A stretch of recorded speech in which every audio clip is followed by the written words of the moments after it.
In the highlands of Ethiopia, nestled among the towering mountains and timeless traditions, there lies one of humanity's oldest and most sacred treasures, the Ethiopian Bible.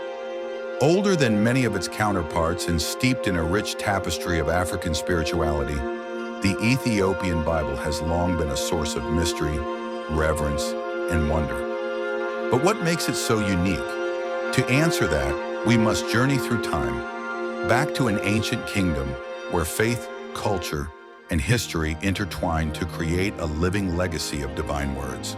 The legacy of Aksum. Our story begins in the kingdom of Aksum, one of the most powerful civilizations in the ancient world. By the 4th century, this mighty kingdom had embraced Christianity, making Ethiopia one of the first nations to adopt the faith as the official religion. But this was no ordinary Christianity. Ethiopia developed its own rich, vibrant tradition that blended ancient Jewish practices, local beliefs, and the teachings of early Christianity.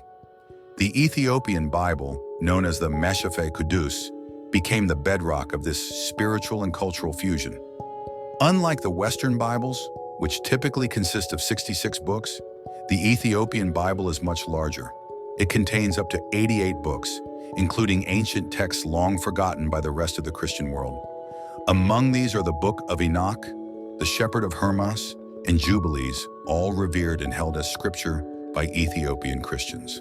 The language of heaven gaze. One of the most striking features of the Ethiopian Bible is the language in which it's written, Ge'ez.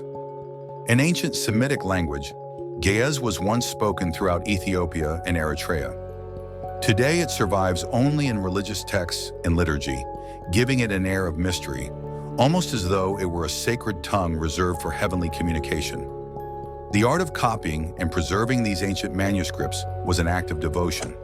For centuries, Ethiopian scribes painstakingly transcribed the Bible onto parchment, using inks made from local plants. Each word, each stroke of the pen, was a prayer. The Church in the Mountains. Lalibela. In the 12th century, under the reign of King Lalibela, a series of breathtaking churches were carved out of solid rock in northern Ethiopia, an architectural wonder that still mystifies engineers today.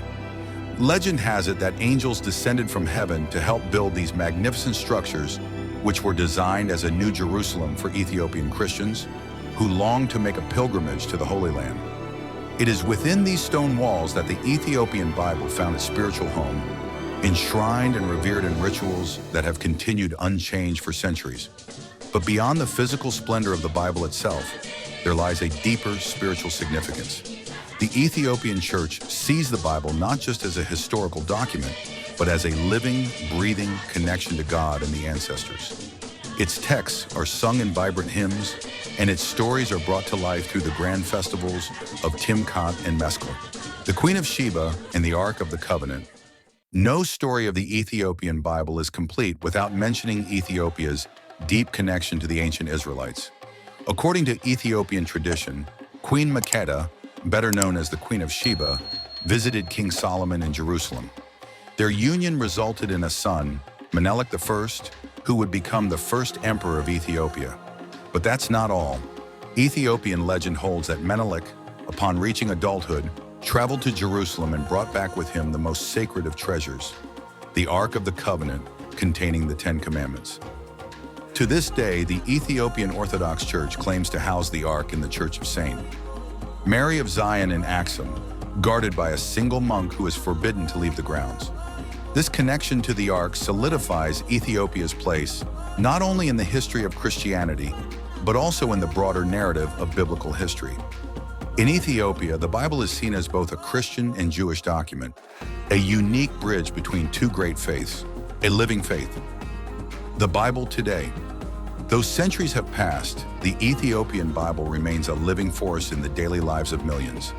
In remote monasteries and bustling cities, the words of Ge'ez still echo in prayer, carrying with them the weight of millennia.